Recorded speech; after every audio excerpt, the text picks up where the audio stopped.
non du ma wax dinaa wax non loolu mënuñu si tënku di gouverner un pays surtout ni ñu ko waxee léegi. dëkk bi dafa am ay ressources naturelles dafa am ay pétrole les enjeux du pays sont ailleurs que dans la politique politicienne. Il faut qu'on le comprenne nous tous d'abord.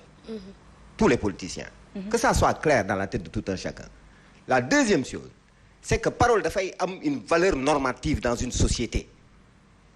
Parce que Sëñ Touba rabbi Allah taala anhu bi muy wax ne Lat Joor bàyyi li nga nekk nga ñëw ma jox la lu gën lii Lat Joor dafa ne ko dama joxe woon suma kaddu. Donc kaddu dafa am solo suñu société yi te xam ne wóoroon na ne Lat Joor li ko Sëñ Touba doon jox moo ko gënal. Mais kaddoom moo taxoon mënul dellu ginnaaw. Et yooyu mën nañ ci citer ay exemples yu dul jeex. su fekkee ne président Macky Sall moo wax ne 2 mandats lay def 2019 boole ma falaatee pare naa donc moom moo war a arrêter d'abord lii ne moom dootul candidat. mu leer ci boppu membre coalition Benno Bokk Yaakaar yépp ñoom ñu tànn seen candidat et j'aurais souhaité que même peut-être Mamadou Gueye soit le candidat de Benno Bokk Yaakaar. Donc loolu mooy dëgg. mais est-ce que bu génnoon tey jii wax que ni dafay déclarer candidature am wax ne moom dafay demaat 3e mandat est-ce que dina am benn comme yaa ngi koy wax dëkk dafa war a am stabilité est-ce que stabilité bi ñuy soxla dina ko am. mais bien sûr c'est le chef du gouvernement. c'est-à-dire c'est le président de la République moom mooy gouverner ku mënul gouverner mu abal ñu ku mënul diriger société buñ la jox nga abal ñu y a combien de Sénégalais yu nekk fii ku am compétence yi pour liggéey réew mi. il faut que ñu quitter le domaine politique.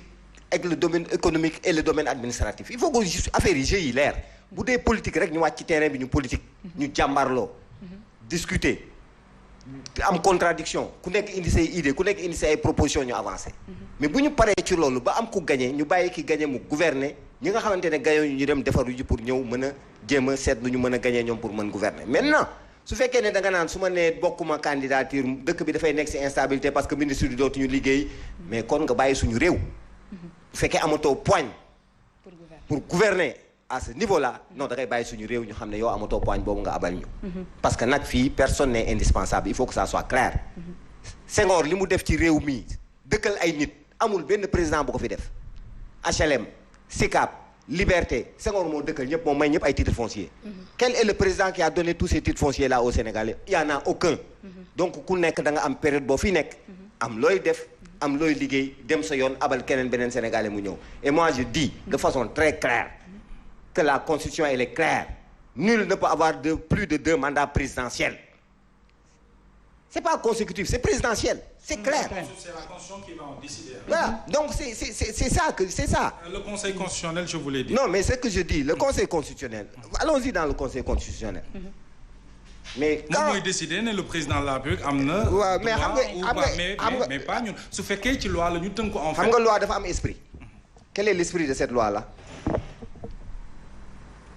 kan moo ko proposé du Macky Sall. kan moo ko bind. du Mame Madior Boye.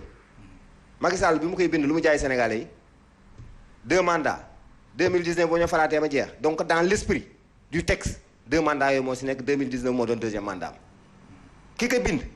Dans l'esprit du texte le 2e mandat mooy kii yoom. le professeur Ismaïla Madior. Parce que ñoom ñëpp loolu lañ doon wax. pourquoi ñu bëgg a changer de paradigme maintenant pour dugal dëkk bi dans une instabilité et je viens à l'instabilité à qui profite l'instabilité pays bi crise bu profonde moo fi nekk qui peut être candidat en 2004 wóorul ne Karim Wade candidat la wóorul ne Khalifa Sall candidat la. 2024 est enclenché. waaw mais madame. ba tey dara wóoru ko ñu ci.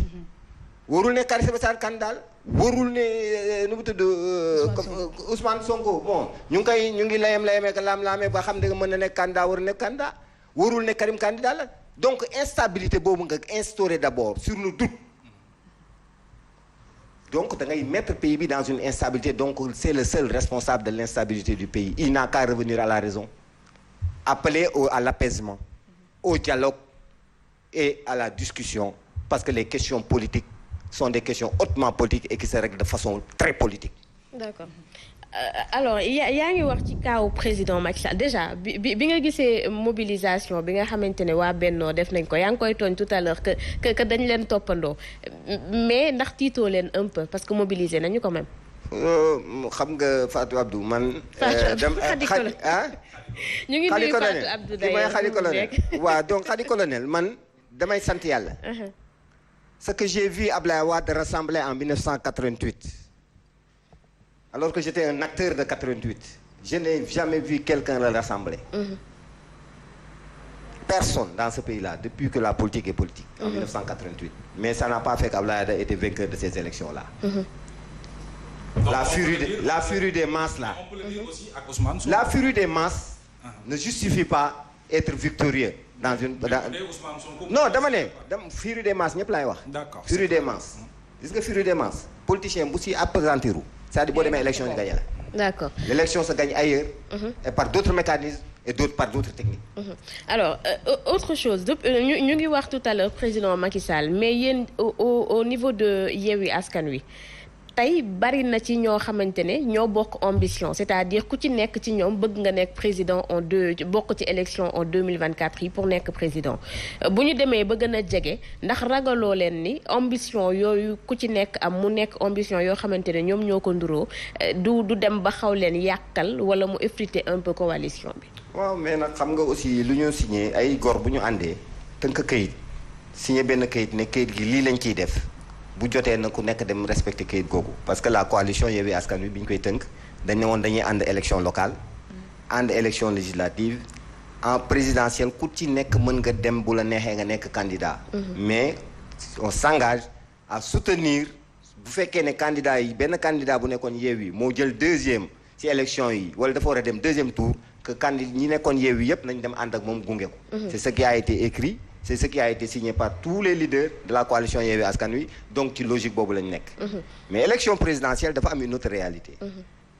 c'est-à-dire élection présidentielle bu ñu yaakaar ne bu ñaari candidat jàkkaarloo rek mën nañu régler problème bi. C'est vrai. Au premier tour c'est-à-dire que dañuy éliminer au deuxième on choisit et Sénégal kenn mënatu fi gagner élection premier tour. Voilà la réalité politique du pays. On aura toujours un deuxième tour ici. Mais 2019. Non 2019 c'est que xam nga dañu dégluwul maam Ablaye Wade rek Ablaye Wade waxoon nañ ko bu yàgg ne la woon leen 58% la 58% yi déjà ñëpp moom la ñu gis c'est-à-dire que les gens ne se sont pas préparés et c'est le même schéma qu'ils sont en train de reconduire retarder les Sénégalais retarder le processus électoral parce que aujourd'hui bu ñu toogee ba le 1er février le ministre de l'Intérieur di génne benn arrêté naan dinañu fixer date révision mais c'est que on est dans quelle république il faut que ñu respecte ñun Sénégalais yi man je parle en dehors d'abord de ma casquette de politique mais je suis d'abord citoyen sénégalais et je respecte le citoyen sénégalais il faut que ñu respecter citoyen sénégalais yi c'est-à-dire qu'on respecte les règles au moins du jeu. Alors monsieur le maire Mamadou Gueye ñu ngi ko mën nañ ci dugg muy la question du troisième mandat wala troisième candidature alors ñoom jàpp nañu ne le président de la République est mënul bokk donc moom écarté nañu ko déjà donte sax le président moom ci boppam waxoon na ne amatul le problème juridique ne se pose plus alors yéen aussi ngeen di taxawal ay mobilisation wala ay ndaje di investir le président de la République démb on a entendu le premier ministre bi wax ne amuñu benn plan c'est le président de la République mooy seen plan A ba Z donc on peut le dire comme ça alors tension politique bu ñuy wax est-ce que loolu du ko gën a animer bu ñu yeggee ci cëppaandaw li mais dama bëggoon déjà dellu si ci yenn aspects yi nga xamante ne si bien sûr souligné na ko il a parlé de Senghor de ses réalisations qu'on salue parce que on a un état boo xam ne dafa am benn processus bu tax ñu yegsi fii ñu yegsi tey en 2023 Senghor a eu à jouer sa partition Abdou Diouf aussi